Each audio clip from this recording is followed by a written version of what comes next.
अस्सलाम वालेकुम स्टूडेंट आज हम अपने आइलैंड इक्वेशन ड्राइव करते हैं 2 और 3 इंडिपेंडेंट वेरिएबल के लिए। फर्स्ट हम देखते हैं कि आइलैंड इक्वेशन क्या फॉर्म बनेगी when we have 2 independent variable in our functional. Let हमने इसको f को कहा कि वहाँ 2 इंडिपेंडेंट वेरिएबल हैं x y, u dependent variable है आपका और ux और uy मौजूद है। तो हमने इस इंटेग्रल को बेसिकल एक्सट्रीमाइज करके वैल्यू निकालनी है फंक्शनल की। तो इसका थ्योरम की स्टेटमेंट किस तरह बन जाएगी कि ऑब्वियसली आपके पास ये एक इंटेग्रल है डिपेंडेंट वेरिएबल u और इंडिपेंडेंट वेरिएबल 2 इंडिपेंडेंट वेरिएबल के साथ। इस तरह का इंटेग्रल किसकी फॉर्म बनेगी जब 2 इंडिपेंडेंट वेरिएबल हैं, तो डबल इंटेग्रल आ जाएंगे, डिफरेंट वैल्यूज होंगी उसकी रीजन में और वो बाउंडेड भी होगा। u जो है वो सपोज करते हैं उसके कॉन्टिन्यूस पार्शियल डेरिवेटिव एग्जिस्ट करते हैं। तो आइलैंड इक्वेशन की जो फॉर्म है वो ये बनेगी। अगर आप देखें जब हमने एक इंडिपेंडेंट वेरिएबल की बात की थी और एक डिपेंडेंट वेरिएबल है, तो ये थर्ड टर्म को आप कंसीडर ना करें तो ये बनती है ना हमारे पास, क्योंकि वहाँ इंडिपेंडेंट वेरिएबल एक था इसलिए वो डी ओवर डी एक्स आया था। यहाँ पे मोर देन वन मतलब 2 इंडिपेंडेंट वेरिएबल हैं, तो पार्शियल की नोटेशन आई है partial over partial x and partial over partial y. Same procedure same देखें वही पैटर्न रहता है, सिर्फ रिक्वायरमेंट के मुताबिक जो है वो अपनी जो है थोड़ी सी टर्म्स को इंक्लूड कर देते हैं। जी प्रूव में क्या, प्रूव में वही हमने इसका वेरिएशन देखनी है इसकी। जी यहाँ पर क्या है हमारे पास इंटेग्रल गिवन है, हम वही सब फर्स्ट वेरिएशन मालूम करते हैं इसकी कॉरिस्पॉन्डिंग टू डेल्टा यू। वही स्टैंडर्ड प्रोसीजर हमने जो शुरू से यूज कर रहे हैं इस चैप्टर के वही यूज करेंगे। हमने डेल्टा आई लिया,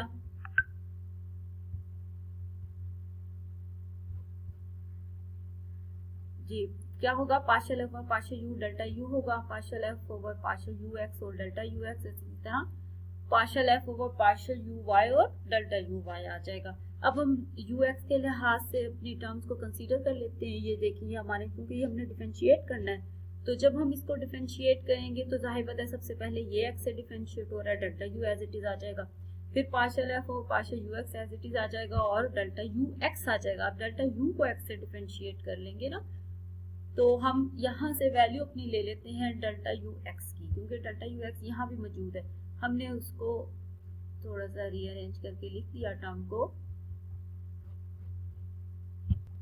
जी हमने इसी तरह पार्शियल एफ और partial u y delta u y को सिंप्लीफाई करके लिख लिया, और जो यहाँ से दोनों वैल्यूज निकली ऊपर ये जो हमने डेल्टा आई निकाला था उसके अंदर इन दोनों की वैल्यूज को सब्स्टिट्यूट कर देंगे।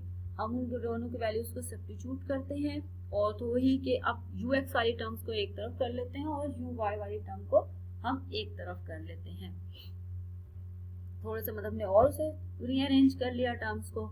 रीअरेंज करके हमने क्या किया, जहां हमारे पास डेल्टा यू कॉमन आ रहा है वो एक टर्म बन जाएगी और दूसरे आपके पास टर्म बन जाएगी सिंपल जाहिर बात है जहाँ पे पार्शियल एक्स और पार्शियल यू वाई के साथ मतलब डेल्टा यू कॉमन नहीं आ रहा, एक वो हमारे पास टर्म आ जाएगी।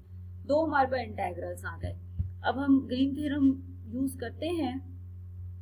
ग्रीन थ्योरम यहाँ पे हमें याद भी होगा कि अगर हमारे पास वो आप एम और एन में भी लेते थे एग्जैक्ट इक्वेशन, ये आपके पास जो है यहाँ पे पी और क्यू लिया हुआ है, इट्स ओके हम m d x plus n d y के लिए इसको आपने शायद मतलब पढ़ा हो, मगर हमें पता होता है कि यहाँ पी और क्यू जो है वो एक्स वाई के फंक्शन है।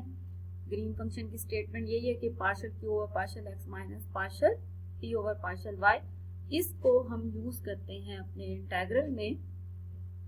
ये चीज यहाँ देखें आपको नजर आ रही होगी, ये पूरी आपकी क्या बन गई एक तरह से।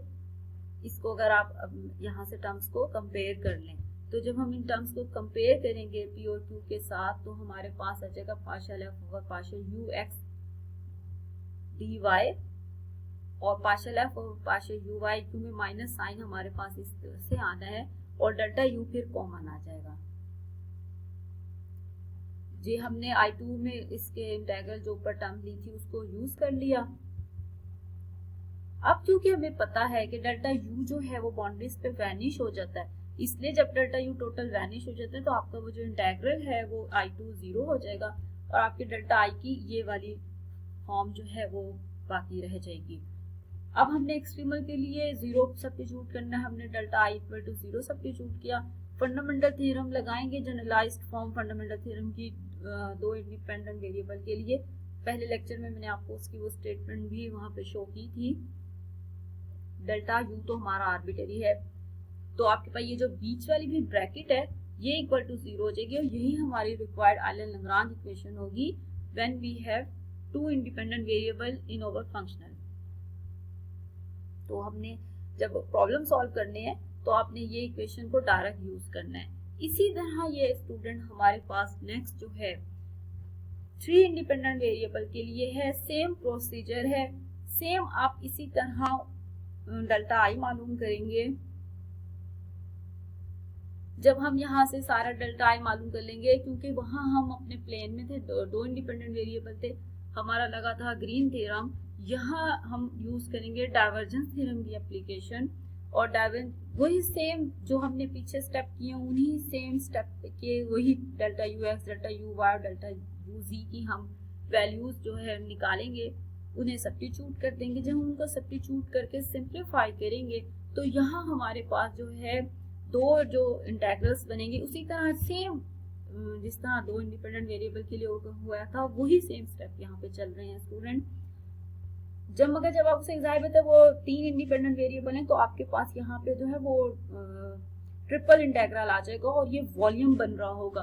तो हम यहाँ से अपने हेल्प लेंगे डाइवर्जेंस थ्योरम की। तो डाइवर्जेंस थ्योरम की जब हेल्प लेंगे, क्योंकि ये बाउंड्रीज पे काम करता है, तो बाउंड्रीज पर हमारा जो वेरिएशन है वो वैनिश हो रही है, इसलिए हमने वो हमारा सारा ये डेल्टा यू बाउंड्री पे हमारे पास 0 है, तो ये जो कंप्लीट हमारे पास 0 हो जाएगा, और आपकी जो पहला I1 जिससे हमने नाम दिया होगा वो रह जाएगा। एक्सट्रीमल के लिए वही डेल्टा आई हम 0 सब्स्टिट्यूट जब हम करेंगे और फंडामेंटल थ्योरम की हेल्प लेंगे तो आपके पास आइलैंड-लैग्रांज इक्वेशन जो है 3 इंडिपेंडेंट वेरिएबल के लिए बन जाएगी। तो स्टूडेंट ये बहुत सिंपल है।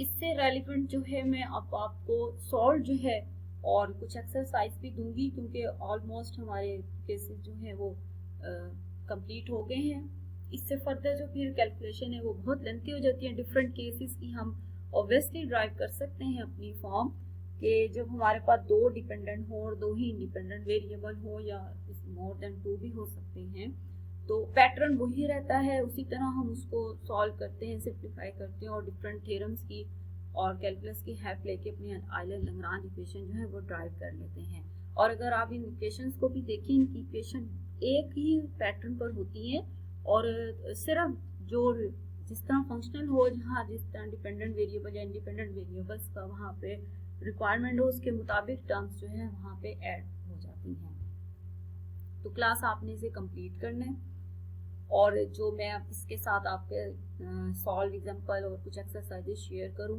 आप उनको भी कर लीजिएगा, और फिर हम नेक्स्ट लेक्चर में फर्दर वेरिएशन मेथड के और टॉपिक्स डिस्कस करेंगे। Okay class, thank you.